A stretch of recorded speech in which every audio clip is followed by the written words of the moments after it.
You already know the moment, the apology that sounds rehearsed, the promise that arrives right on time, right when you are finally about to walk away.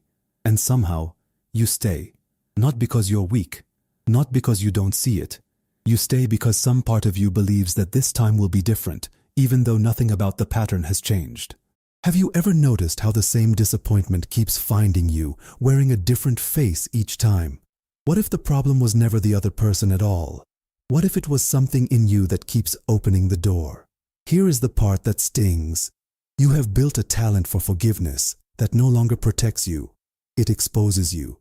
You call people back into your life who never earned the return trip. And you call it loyalty, or love, or patience. But underneath, it is often something closer to fear. Fear of being alone. Fear of admitting you misjudged someone. Fear of losing the story you told yourself about who they were. Carl Jung spent his life studying what he called the parts of ourselves we refuse to see. The material we push into darkness because looking at it feels unbearable.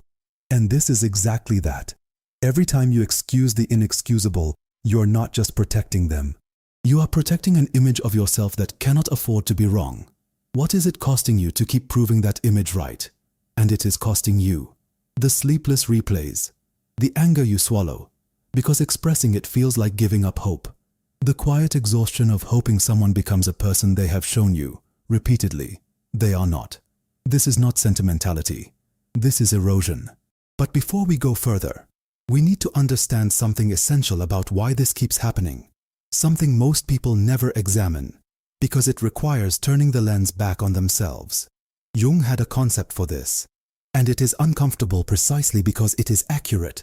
He called it projection, the tendency to see in others the very things we cannot face in ourselves.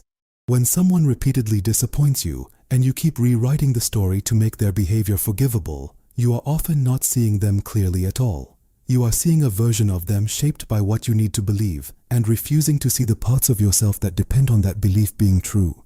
How many times have you built an entire explanation for someone's behavior that they never actually gave you?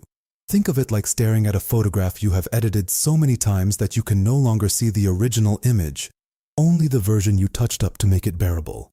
That is what happens in your mind every time you talk yourself back into trusting someone who has already shown you what they do under pressure. The body keeps score even when the mind refuses to. Chronic disappointment does not just live in your thoughts. It lives in your shoulders, your stomach, your sleep, your ability to trust your own judgment the next time.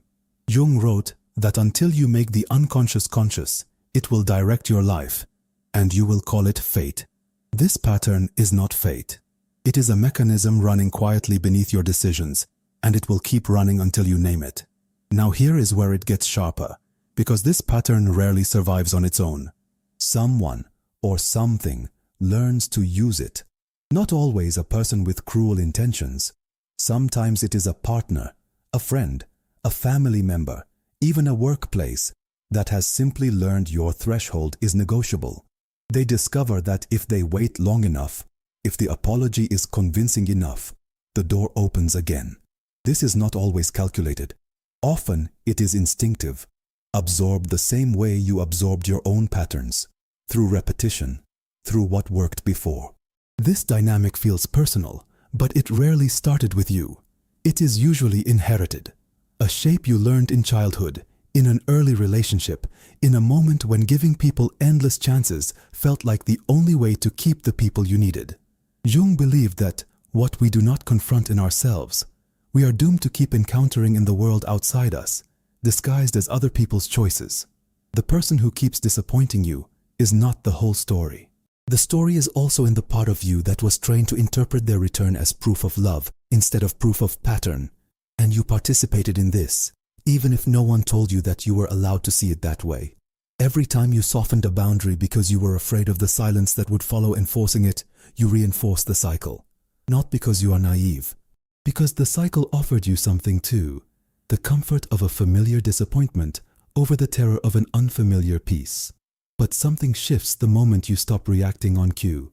The moment you stop supplying the predictable response, the entire system built around you has to change, because it was never built to survive your stillness. So let's be precise about what the solution actually is, because it is easy to misunderstand. This is not about becoming cold. It is not about swearing off trust, closing yourself to connection, or treating every relationship as a threat. That would just be a different kind of self-abandonment, dressed up as strength. This is not about never giving anyone another chance again. It is about giving chances based on evidence instead of hope. Here is what that looks like in practice. Starting today. First, when someone apologizes, wait to see if their behavior changes before you change your behavior toward them. Words are cheap, patterns are not. Second, write down, literally on paper, what you would tell a friend if they described your exact situation to you. The clarity you have for others is available to you too. Third, practice sitting with the discomfort of disappointing someone by holding a boundary, without immediately trying to repair how they feel about it. Fourth, ask yourself before reopening the door, what specifically has changed, not what has been promised, but what has actually, verifiably changed. Jung's entire body of work points towards something he called individuation, becoming who you actually are, rather than who you were shaped to be by fear, by family, by every unspoken rule you absorbed before you were old enough to question it. Reclaiming your own judgment is not an act of coldness, it is an act of self-respect. If you're doing this kind of internal work, you will find real value in returning to Jung's writing directly, not as academic reading, but as a mirror. There will be side effects, and they will not all feel good at first. You will feel guilty for the first boundary you actually keep. You will feel the pull to explain yourself, to soften the edges, to make the change smaller so it hurts less. Some people around you will resist the new version of you because the old version was easier for them to manage. That resistance is not proof you are wrong. It is proof the pattern is losing its grip. And what comes after that rupture is worth naming carefully, because it is not what most people expect. What comes first is not relief. It is silence, an unfamiliar quiet where the anxious checking used to live. Then comes clarity, the strange experience of seeing a situation without the fog of hope distorting it. And only after that comes something closer to peace, not because everything resolved, but because you stopped needing it to. You stop being the one who reacts to everyone else's timing, and you start being the one who decides your own. Not because you stopped caring, because you stopped being available for a pattern that only ever cost you something. You will lose some relationships that depended on your endless availability, but you will find yourself, and that trade, uncomfortable as it is the only one that actually holds up over time. So here are 2 questions worth sitting with in the comments. First, are you actually ready to give chances based on evidence instead of hope starting now? And second, if you recognized yourself in this pattern, write it plainly. I see the pattern now, and I'm done rewriting the story to protect it. Keep watching the next video. It matters more than you think.